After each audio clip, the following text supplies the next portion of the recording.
అవగాహన అంటే ఏంటి? చనిపోయేవారు మాట్లాడరు, శరీరం కొయ్యగా అయిపోతుంది అన్నారు. శరీరం కొయ్యగా అయిపోయిన వెంటనే మార్పులు రాక చిన్నగా మారుతాయి. కానీ అలాగే ఉంటారు కొంతమంది. చూడండి, అలాగ కళ చనిపోయినట్టుగా ఉంటారు. కొంతమంది బాధపడతారు కదా, కళ తగ్గుతుంది. మొత్తం మీద ఉంటారు. అవి ఉండేప్పటికీ ఏంటి చూస్తుంటారు. శరీరం ఎలా తయారైంది? గురు బోధ ఉంది అక్కడ. ఏ గురువు చెప్పినా బోధ ఉంది. నశించేదా జన్మించదు. నేనేం చెప్పి అలా అన్నా. శరీరం ఉన్నది ఎలా ఉంది? అణువుతో ఉంది. అయితే అణువులు చచ్చినాయా? శరీరాకారం తెచ్చిందా? ప్రాణశక్తి అణువు అదొకటే పోయిందా? మొత్తం పోయిందా? అవలేదే.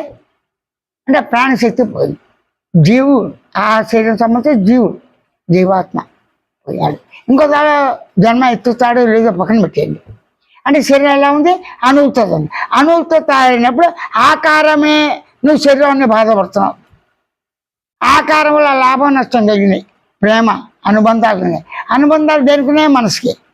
రకదేశాలు ఉన్నాయి నీకు. దీనివల్ల శరీరాకారాన్ని మాత్రమే ఎరుక లేకుండా తాదాప్యం పొంది స్లోతో ఆ శరీరం అమితంగా ప్రేమిస్తావు.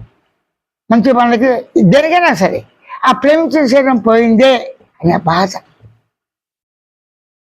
ఆ బాధలో ఏం ఒక్కొక్క పోయింది ఇక్కడ పిలిచి ఎంతో సేవ చేయకపోతే ఎంత బాధపడతాం. యజమాని పోయిన కేసులు ఉన్నాయి.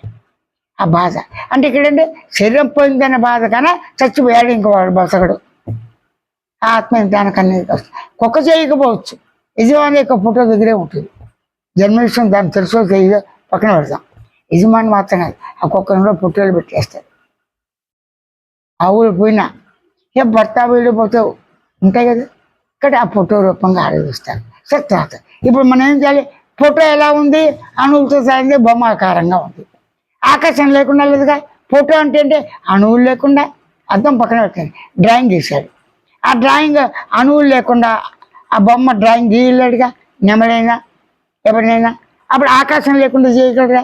ఇక్కడ ఆకాశం మీద డ్రాయింగ్ చేసావా, అణువుల మీద చేసావా, మొత్తం కలిపి ఉన్న కాగితం మీద. అంటే కాగితం ఉంది అణువుతో.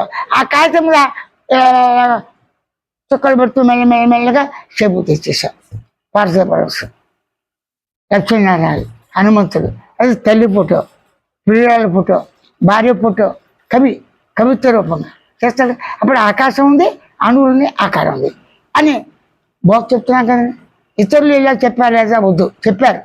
ఇది చెప్పేది మాత్రమే ఇప్పుడు వినండి. ఇతరులు చెప్పింది అది చేసుకోండి ఆచరణలో. అది అవుతానులా మీరు అలా అక్కర్లా. చక్కగా కూర్చోండి, ఆ శవాన్ని చూడండి, కళ్ళు మూసుకొని శవాన్ని జ్ఞాపకం చేసుకోండి. ఖచ్చితంగా జ్ఞాపకం వస్తుంది.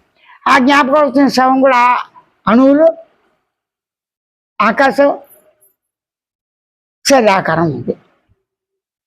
మూడిట్లో ముందు ఏది విస్తృతంగా ఉంది? వ్యాపకత్వంగా ఆది తుది లేకుండా ఆకాశం ఉంది. నిర్వికారం. అణువులు కదిలిచేస్తే వికారం ఉంటుంది. శరీరం చచ్చిపోయినా బతికినా ఆకాశం నిరాకారం నిర్గుణంగా ఉండు చేత సరిపోతుంది.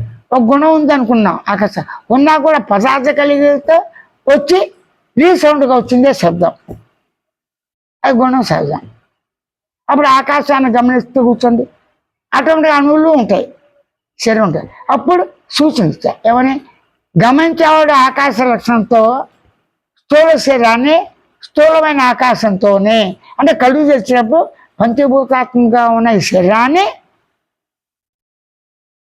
పంచభూతాలుగానే చూస్తూ అణువులతో ఆకాశం ఉంది. అది మామూలు స్థూలాకాశం, మహా ఆకాశం. కళ్ళు మూసి